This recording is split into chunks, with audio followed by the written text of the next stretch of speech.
Welcome to the कानून शहादत lecture series. अस्सलाम वालेकुम रहमतुल्लाहि व बरकात। डियर फेलोज़, हम कानून शहादत ऑर्डर की जो रेलिवेंसी ऑफ फैक्ट का चैप्टर है उसको डिस्कस कर रहे हैं। और लास्ट लेक्चर में हमने आर्टिकल नंबर 20 तक करना था, लेकिन वॉइस का इशू आने की वजह से आर्टिकल नंबर 20 हमारा रह गया था। तो आज हम आर्टिकल नंबर 20 से लेकर 23 तक जो है डिस्कस करेंगे। तो आर्टिकल नंबर 20 कहता है facts which are the occasion cause और effect of the fact in issue. Article 20 कहता है कि वो फैक्ट्स जो कि फैक्ट इन इशू को इफेक्ट करें या उसका सबब बने, यानी जिन फैक्ट्स की वजह से फैक्ट्स इन इशू जो है वो पैदा होते हैं, वो भी रेलेवेंट है। ठीक है, आर्टिकल नंबर 20 के मुताबिक। तो हम एक एग्जांपल के तहत इसको समझ लेते हैं कि ए और बी जो है वो रोड पर जा रहे थे।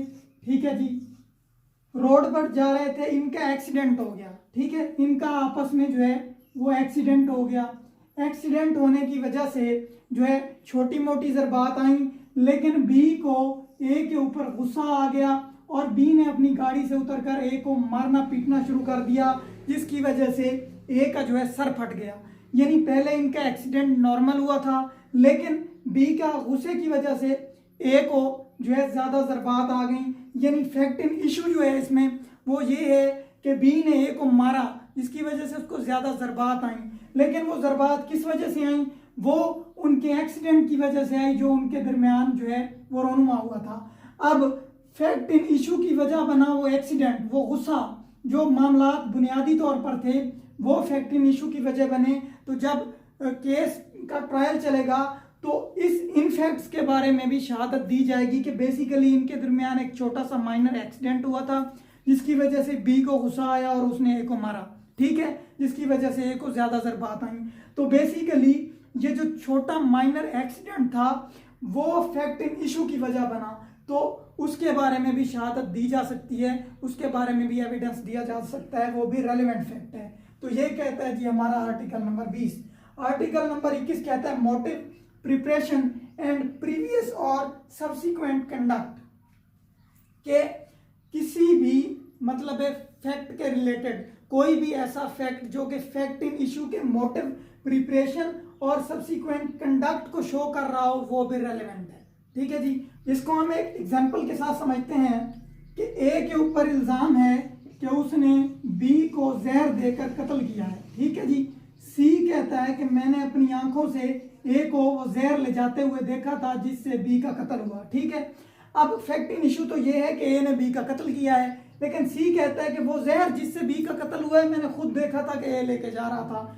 तो ये जो सी ने जहर ले जाते हुए देखा, ये बेसिकली मोटिव की प्रिपरेशन के लिए इसका एक्ट था, या प्रीवियस इसका कंडक्ट था फैक्ट इन इशू को क्रिएट करने के लिए।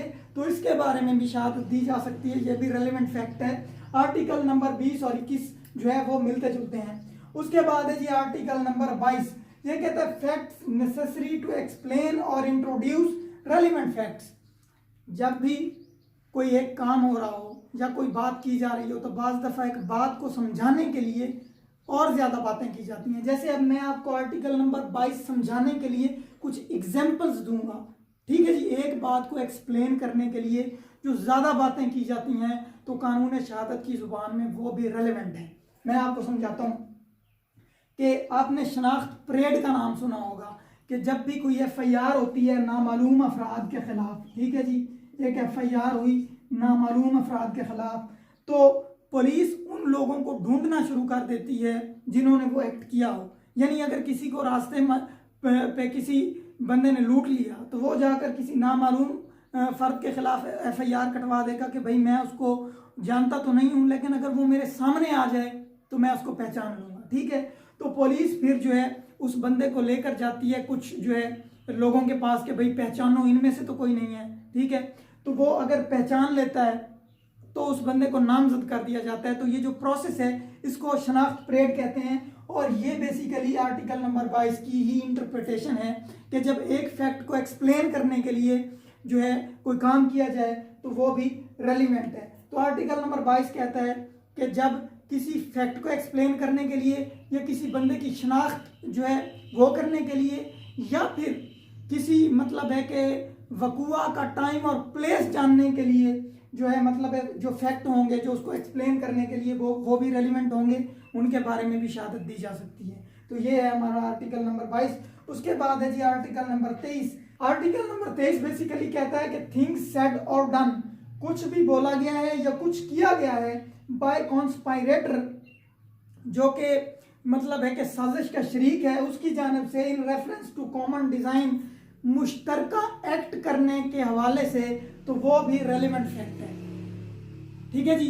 अब एक बंदा है वो मतलब है कि मिलकर किसी बंदे के साथ मिलकर कोई एक्ट कर रहा है, कोई इलीगल एक्ट कर रहा है, तो उसका कुछ कहना या कुछ करना जो है वो भी रेलिवेंट फैक्ट है। मिसाल के तौर पर ए जो है वो पाकिस्तान के खिलाफ जो है वो जंग करने का इरादा करता है या उसका ऐलान करता है या उसकी तैयारी करता है। ठीक है, ये बंदा। बी जो है वो यूरोप से असला मंगवाता है। सी जो है वो इस असले के लिए पैसे इकट्ठे करता है। और डी जो है वो बेसिकली किसी शहर में, पाकिस्तान के किसी भी शहर में खड़े होकर मतलब है कि लोग इकट्ठे करता है जो इस साजिश में मजीद शरीक किए जाए।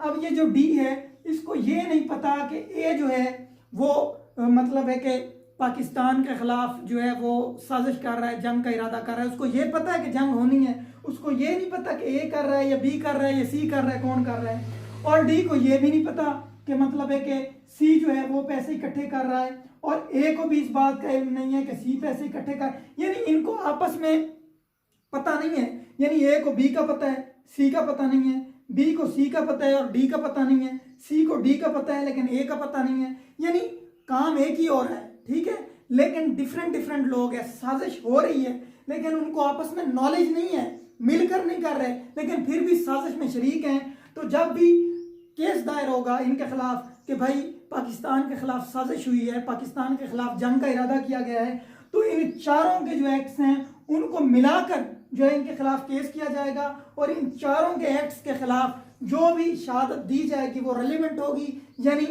ए की साजिश के बारे में शहादत दिया जाना, बी का यूरोप से असला मंगवाना, सी का पैसा इकट्ठे करना, और डी का जो है लोगों को इस कॉन्स्पायरेसी का हिस्सा बनाने के लिए कोशिश करना। इन तमाम तर फैक्ट्स के बारे में जो भी शहादत दी जाएगी वो रेलिवेंट होगी और एडमिसिबल होगी। तो आज हमने आर्टिकल नंबर 20 से लेकर 23 तक पढ़ा। 20 कहता है कि फैक्ट इन इशू को क्रिएट करने वाले फैक्ट्स के बारे में शहादत देना जो है वो भी रेलिवेंट है, एडमिसिबल है। आर्टिकल नंबर 21 कहता है कि कोई भी जो है ऐसा फैक्ट जो कि मोटिव, प्रिपरेशन या प्रीवियस कंडक्ट को शो कर रहा हो जो कि फैक्ट इन इशू का सबब बने, तो उसके बारे में भी शहादत देना रेलिवेंट है। आर्टिकल नंबर 22 कहता है कि जब एक फैक्ट को एक्सप्लेन करने के लिए दूसरे फैक्ट उसमें डाले जाएं तो उसके बारे में भी शहादत देना जो है वो रेलिवेंट है और वो फैक्ट्स भी रेलिवेंट हैं। और आर्टिकल नंबर 23 कहता है कि कुछ बोला गया है या कुछ किया गया है किसी साजिश को सर अंजाम देने के लिए, ख्वाह आपस में उनकी कोऑर्डिनेशन तमाम लोगों की नहीं है लेकिन एक की दूसरे के साथ है, दूसरे की तीसरे के साथ है और तीसरे की चौथे के साथ है, तो उन फैक्ट्स के बारे में भी शहादत दी जा सकती है, वो भी रेलिवेंट फैक्ट है।